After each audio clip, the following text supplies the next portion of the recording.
नमस्कार. या नोडच्या माध्यमातून पुन्हा आपण सर्वांचं स्वागत करतो. तर पाक पवित्र पोर्टलवरती पसंती क्रम जनरेट करून पण लॉक करण्यासाठीची सुविधा ही पाक काल रात्रीपास संपलेली आहे.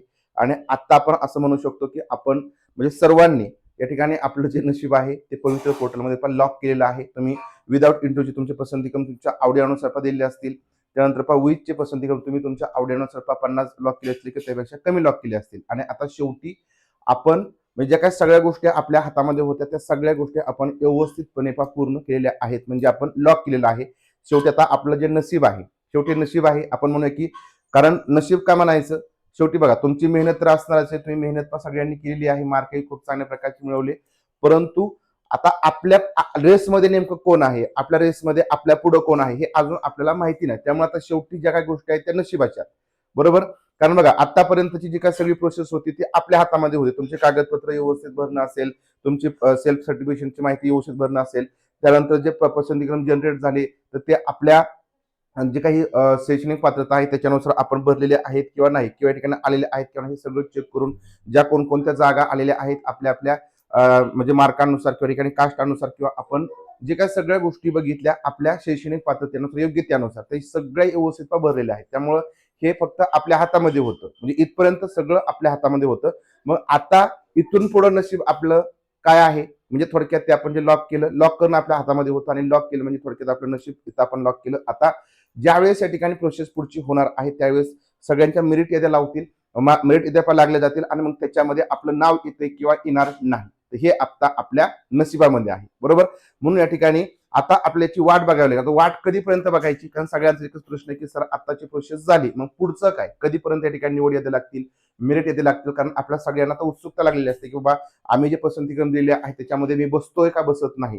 कारण बघा असं होतं की, म्हणजे मी पाठीमागे सुद्धा चर्चा केली आहे की जर तुम्ही पसंतीक्रम देत असताना काही थोडेफार इकडे तिकडे काही जर केलं, थोडंफार काहीतरी झालं तर आपण त्याच्यामध्ये बसत नाही. याही गोष्टी होतात मार्क चांगले असून सुद्धा. आणि काही जणांचं नशीबही असं असतं की कमी मार्क असून सुद्धा जर पसंतीक्रमामध्ये समजा त्याच्यापेक्षा जास्त मार्क असणारे नाहीत तिथं आले, म्हणजे त्यांनी पसंतीक्रम नाही दिले, तर कमी मार्कवाल्याचं सुद्धा तुमच्या यादीमध्ये नाव येऊ शकतं. आणि मग हा या ठिकाणी पसंतीक्रम देणं असेल किंवा बाकीच्या इतर स्ट्रॅटेजी असतील त्याच्या गोष्टी असतात. परंतु याच्यामध्ये जास्त स्ट्रॅटेजीचा काही फायदा नसतो हे तुम्हाला लक्षात येईल की जी स्ट्रॅटेजी लोक करतात की अरे असं करा तसं करा, परंतु जागाच जर नसते तर स्ट्रॅटेजीचा काही फायदा होत नसतो. शेवटी तुमचा जो स्कोर असतो, स्कोर महत्वाचा असतो. स्कोर अनुसार तुम्ही पसंतीक्रम दिलेत. आता काही जण काय म्हणतील की बघा स्ट्रॅटेजी कशामध्ये असू शकते, की समजा तुम्हाला मार्क खूप चांगले आहेत, पण तुम्हाला तुमचा जिल्हा सोडूनच बाहेर जायचं नव्हतं, बरोबर ना. जिल्हा सोडूनच बाहेर जायचं नव्हतं, तुम्हाला 4-5 जिल्ह्यामध्ये थांबायचं होतं. तर मग त्या 4-5 जिल्ह्यात जर मेरिट तुमच्या मार्कापेक्षा जास्त लागलं तर मग काय तुम्ही स्ट्रॅटेजी वापरणार, बरोबर की नाही. आणि काही जण असतील की खूप कुठेही जायचं असेल ते सगळे टाकून, म्हणजे 100 पैकी 100 टाकले त्यांनी, 50 पैकी 50 टाकले आणि मग तिथं त्यांनी स्ट्रॅटेजी वापरली की जास्तीत जास्त ठिकाणी जागा असणारी पसंतीक्रम दिले तर त्यांची निवड होऊ शकते. म्हणजे हाच असते, जास्त लॉजिक याच्यामध्ये जास्त लावलं जात नाही. फक्त तुमचे मार्क पण महत्वाचे असतात.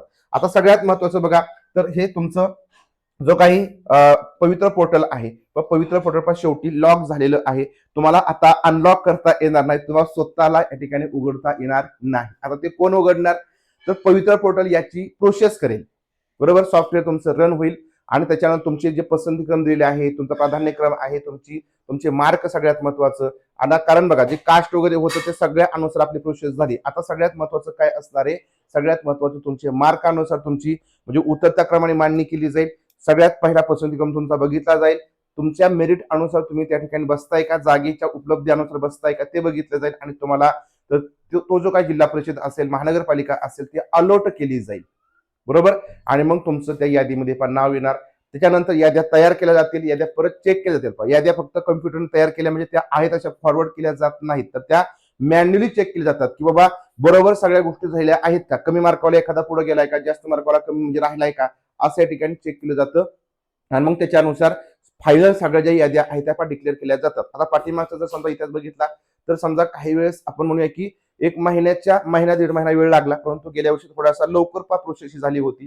परंतु यावेळेस मला असं वाटतं की 1 महिन्याच्या आतमध्ये, त्याच्या आतमध्येच म्हणतो, म्हणजे एक जनरली थोडाफार इकडे तिकडे उशीर झाला तर 1 महिन्याच्या आतमध्ये, म्हणजे आज समजा 17 तारीख आहे तर सप्टेंबर 15च्या आतमध्ये जी काही यादी आहे ती यादी पण लागणार आहे, म्हणजे लागू शकते. कारण तेवढी प्रोसेस असेल, कारण जास्त संख्या सुद्धा नाही, पण जी लॉक केलेली संख्या आहे तर ती जर तुम्ही बघितली तर ती पण जास्त तुम्हाला बघायला मिळणार नाही. किती लॉक संख्या आहे तर त्या ठिकाणी आपल्याला बघता येतं या ठिकाणी आपण ते शेवटी बघू. त्याच्या आधी फक्त तुम्हाला मला एक दाखवायचं आहे की तुम्ही जे प्राधान्यक्रम आहे ते जर तुम्ही अनलॉक करायला गेला तर तुम्हाला आता या ठिकाणी दिसेल की प्राधान्यक्रम preferences form without interview unlocked is close. म्हणजे आता या ठिकाणी कोणीही आपले प्राधान्यक्रम लॉक करू शकत नाही किंवा अनलॉक करू शकत नाही. जी प्रोसेस आहे ती स्टॉप झाली आहे, मुदतवाढ नाही, काहीही नाही झालेलं. ठीक आहे, त्यामुळं बरेच जण राहिलेले असले त्यामध्ये आता त्यांनी सूचना दिल्या, मेसेज सुद्धा केले, ज्यांनी लॉक केले त्यांना सुद्धा मेसेज केले, तुम्ही केले नाही, तुम्ही केले नाही. परंतु या ठिकाणी बघा ते सिस्टीमने जनरेट केले मेसेज होते ते सगळ्यांनाच जाणार आहेत. त्यामध्ये ज्यांनी लॉक केलेले होते त्यांनाच फक्त जाणार असं नाही, ते सगळ्यांना पण देतात की एक वॉर्निंग म्हणून की तुम्ही लॉक केलं नाही तर तुम्ही जाऊन चेक करा आणि जर समजा लॉक केले तर दुर्लक्षित करा.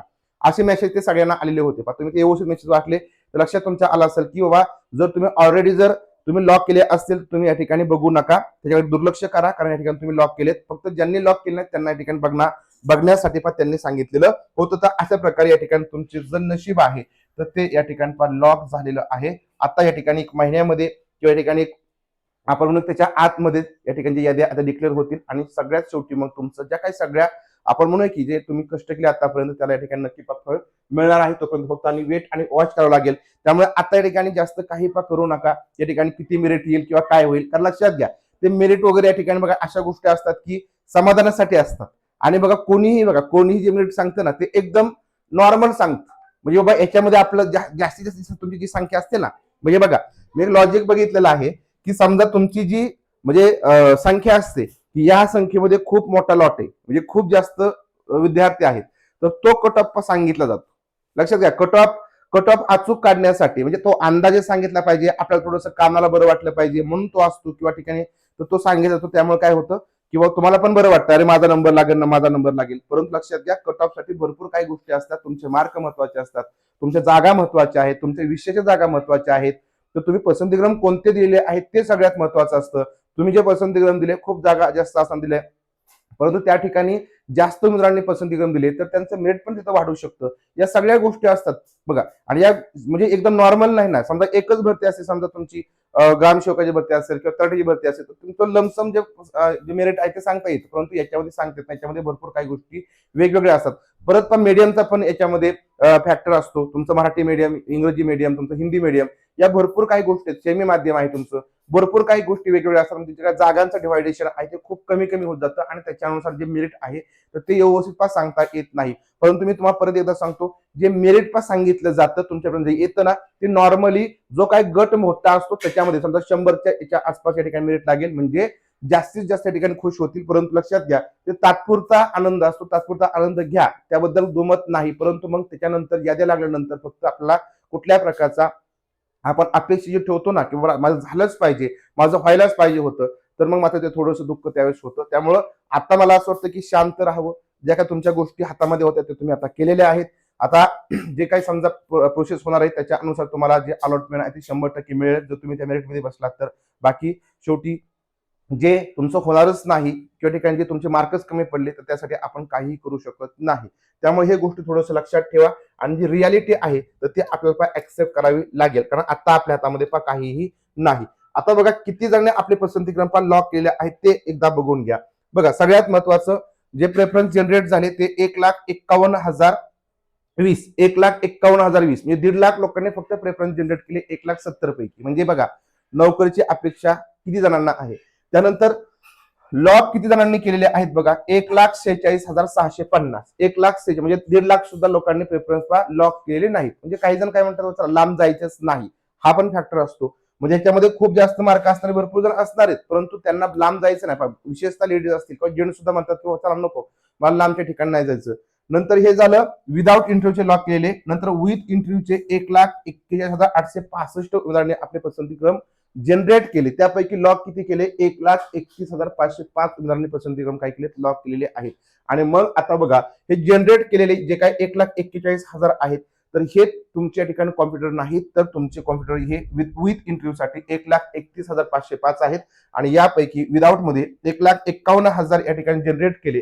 परंतु त्यामधून ऑलरेडी किती बाहेर पडलेले आहेत तुम्ही लक्षात घ्या की जे 5,000 आहेत 5,000 यापैकी ऑलरेडी बाहेरच पडले. आणि कारण हेच या ठिकाणी तुमचे कॉम्पिटिशन मध्ये असते म्हणजे यांचाच विचार होणार ज्यांनी लॉक केलेले प्रेफरन्स आहेत यांचाच फक्त निवड यादीमध्ये विचार होतो. तुम्ही जनरेट केले असेल तर त्यांचा विचार केला जात नाही. त्यामुळं शेवटी आता शांत राहायचं. जो काही प्रत्येक दिवस येईल तो या ठिकाणी थोडासा आनंदामध्ये घालवा. बरेच जर आता काही वेगवेगळ्या गोष्टी या ठिकाणी करतात, हे झालं ते झालं, तुम्ही चुकीचंच पसंतीक्रम दिले, तुम्ही असंच केलं तसंच केलं, तुम्ही तुमच्या पद्धतीने बरोबर दिले, त्यामुळे उगाच काहीतरी मनात तुमच्या मनात भीती घालवतात. तर त्यापासून थोडंसं बाहेर राहा. निवड यादी लागेपर्यंत फक्त वेट करा. आणि जर तुम्हाला वाटत असेल किंवा समजा थोडंफार इकडे तिकडे होते, तर पुढची टेट आहे, पुढच्या टेटचा अभ्यास आतापासून सुरू करा. म्हणजे बघा, तुम्ही तुमचा सेल्फ स्टडी करू शकता. लगेचच या ठिकाणी तुम्हाला हे करायचं पाहिजे, ते करायचं पाहिजे असं काय नाही. तुमचा सेल्फ स्टडी चालू ठेवा. म्हणजे काय होतं, म्हणजे परीक्षा डिक्लेअर झाल्यानंतर तयारी करण्यापेक्षा आताच तयारी तुम्ही केली, म्हणजे एकदम जे तुम्हाला घटक अवघड होतं, गणित तुम्हाला अवघड जात असेल, बुद्धिमत्ता अवघड जात असेल, हे थोडं थोडं तुम्ही करत बसा. स्कॉलरशिपची पुस्तकं वगैरे घेऊन बसा. तर त्यातून थोडंसं बेसिक एकदम करत बसा. ज्या बेसिक गोष्टी असतात, तुमचं समजा पाढे पाठांतर असेल किंवा तुमच्या ठिकाणी वर्ग असतील किंवा बाकीच्या काही गोष्टी असतात की ज्या तुम्हाला महत्वाच्या असतात, तर त्याचा थोडासा अभ्यास करा. जे रेग्युलर आहे, म्हणजे कॉमन आहे, ते करत बसा. म्हणजे कसं होतं माहिती का, शेवटी तुम्ही जर आतापासून तयारी करत बसला तर त्याचा नक्की तुम्हाला फायदा होतो. कारण लक्षात घ्या, नंतर मार्क जर कमी पडले तर आपण माझं होईल का हे म्हणण्यात अर्थ नसतो. तर तुम्हाला मार्क जर चांगले असतील ना, तर तुमचं 100% होणारच आहे. तर त्याच्यामध्ये तुम्हाला कोणच म्हणू शकत नाही की तुमचं होणार नाही. त्यामुळे मार्क जास्तीत जास्त घ्यायचा प्रयत्न करा. म्हणजे काय होतं की या ठिकाणी तुम्हाला बाकीच्या गोष्टी वेटिंग करण्यासाठी या ठिकाणी वाट बघावी लागत नाही. त्यामुळे हे सगळ्यात महत्वाचं समजून घ्या. आता जे झालेलं आहे ते आपण केलेलं आहे. तुमच्या हातामध्ये होतं ते सगळं आपण केलं. आता शेवटी आपण काही गोष्टी पोर्टलवरती सोडून देऊ. आणि पोर्टल कधी या ठिकाणी तुमचं नशीब उघडवतंय, कधी या ठिकाणी तुम्हाला अलॉटमेंटची सीट या ठिकाणी डिक्लेअर करते, त्याची फक्त आपण वाट बघायची. पहिली यादी कोणती लागणार आहे, तर विदाऊट इंटरव्ह्यूची. विदाऊट इंटरव्ह्यूची यादी पहिली लागेल. आणि मग विदाऊट इंटरव्ह्यूच्या यादीची प्रोसेस झाल्यानंतर किंवा या ठिकाणी आपण काय म्हणूया, प्रोसेस नाही परंतु त्या गोष्टी झाल्यानंतर मग तुमची विथची ठिकाणी लागेल किंवा कदाचित एकाच वेळेस दोन्ही याद्या पण लागू शकतात. कारण आपण बघितलं ह्यावेळेस जर त्यांनी थोडासा बदल केला आहे, तो बदल म्हणजे कोणता, की विदाऊट जर इंटरव्ह्यू मध्ये तुमचं सिलेक्शन झालं तर विथ इंटरव्ह्यू मध्ये त्यांचं नाव येणार नाही. त्यामुळे कदाचित आधी विदाऊटची यादी बाहेर पडेल, नंतर त्याच्यामध्ये ज्या लोकांची नावं आली त्या लोकांची नावं पण तिकडे त्यांना वगळावी लागणार आहेत. बरोबर ना. म्हणजे जर समजा तुमचं या यादीमध्ये नाव आलं, तर या यादीमध्ये ज्या काही लोकांची पण नावं आलेली असतील तर त्या लोकांची नावं या यादीमध्ये ब्लॉक करावी लागतील. बरोबर ना. कारण अपात्र यांना इथं करावं लागेल आणि मग यामध्ये जे लोक शिल्लक असतील तर त्यांचीच यादी लावावी लागणार आहे. त्याच्यामुळे याला थोडासा उशीर लावू शकतो. किंवा जर एकाच वेळेस सायमल्टेनियसली याच्यामध्ये काही नावं आलेत तर ती नावं या ठिकाणी वगळून मग यांची यादी आणि ही यादी दोन्ही कदाचित एकाच वेळेस लावू शकतात. या ठिकाणी ते डिपेंड करेल की नेमकी कशा प्रकारचे निर्णय घेतले जातात. तर ते आपण पाहूया की नेमकं काय होतंय ते. परंतु सगळ्यात महत्वाचं, आता निश्चिंत राहा, शांत राहा. सगळ्या गोष्टी तुम्ही व्यवस्थित केलेल्या आहेत.